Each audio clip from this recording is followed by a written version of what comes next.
Hello and welcome. Today, we're going to talk about something that is right at the heart of SAP Materials Management, and that's the Material Master. If you work in purchasing or anywhere in the supply chain, really, getting this concept down is absolutely key. It's the foundation for everything. So let's jump right in. So I want you to just picture a big company for a second, maybe a factory. They have to deal with thousands, maybe even tens of thousands of different items. We're talking everything from tiny little screws all the way up to huge engines. So how does a system like SAP possibly keep track of every single one of those items perfectly? Well, the answer, the secret really, is something called the Material Master Record. And the absolute best way to think about this is to imagine it's an official ID card for every single item. This isn't just some random number. It is the one central place where every single piece of information about that item lives. Okay, so let's dig a little deeper and see what makes this master ID card so incredibly useful. See, this is so much more than a simple ID. It holds every little detail the company could ever need to manage an item. Who do we buy it from? How much does it cost? Where do we store it in the warehouse? How do we plan to order more? It's all right there in one single spot. Now, you might be thinking, with all of that information packed into one record, it must be a complete mess to look at, right? How does anybody find what they're looking for? Well, this is where SAP has a really clever solution. Imagine that big ID card is organized into different sections, kind of like tabs in a notebook. Each section is built specifically for a different team, so they only see the information that actually matters for their job. This keeps everything super clean and really efficient. In the world of SAP, these sections have a name. They're called views. And as you can see, it's really practical. The purchasing team, well, they use the purchasing view to see things like vendor info and prices. The folks in the warehouse use the storage view to know exactly where to put things, and the finance team, they look at the accounting view to understand the item's value. Every team gets its own special view, so nobody gets bogged down with data they don't need. Okay, now for anyone working in procurement, listen up, because this is super important. Before you can even think about creating a purchase order, that purchasing view has to be completely filled out. SAP actually has a code for this called Maintenance Status E. Think of it as a green light. If that view isn't complete, you get a red light. So if you ever get an error trying to buy something, a missing or incomplete purchasing view is almost always the culprit. It's just the system's way of saying, hey, I don't have enough info to buy this yet.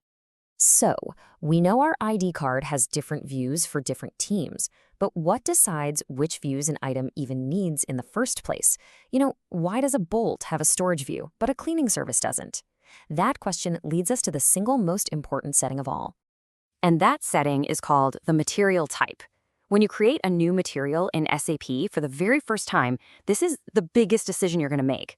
It's basically the blueprint that sets all the rules for that item's ID card, right from the very beginning. If you get this wrong, it can cause some major headaches later on. And this really shows you what I mean. The material type controls, well, pretty much everything. It decides which views are even available for that item. It tells the system if this is something we buy or something we make ourselves. And, this is a big one, it controls how we manage it. Do we track how many we have? Do we track how much it's worth? Or both? This one single setting really drives the whole process. To make this all perfectly clear, let's just walk through a few common special material types that I promise you will see out there. All right, first up we have NLAG. That's SAP's code for a non-stock material. NLAG materials are things you buy to use right away.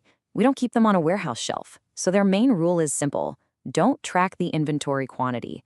A perfect real-world example is a spare fan belt for a specific machine.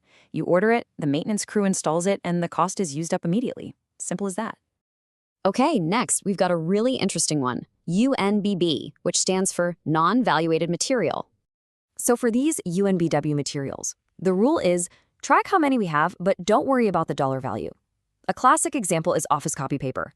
We definitely need to know how many packs of paper we have so we don't run out, right? But we don't need to track the exact dollar value of the paper sitting in the supply closet. It's just a low-cost item. And last but not least, let's talk about something that isn't even a physical product. Serve, which is, you guessed it, for a service. Sometimes we need to buy things you just can't hold in your hand, like someone's time or their skills. That's what the serve material type is for. Its main rule is no physical inventory. So a perfect example would be creating a purchase order to hire a consultant for a 3-month project. We're buying their service, not a physical good. All right, we've covered the main building blocks. So let's wrap this up and lock in the key ideas that will really put you on the path to mastering this whole concept. So here are your 3 key takeaways. First, the Material Master is the item's official ID card, your one and only source of truth. Second, views are just the different sections on that ID card, tailored for what each team needs. And third, the material type is that master setting, the blueprint that sets all the rules right from the very start. Honestly, if you can really understand this simple structure, the ID card, its views, and the material type, you have built your foundation. Getting this logic down is the first, and I'd say the most important step to becoming a truly confident and effective expert in SAP purchasing. Keep this framework in your mind, and trust me, you are well on your way.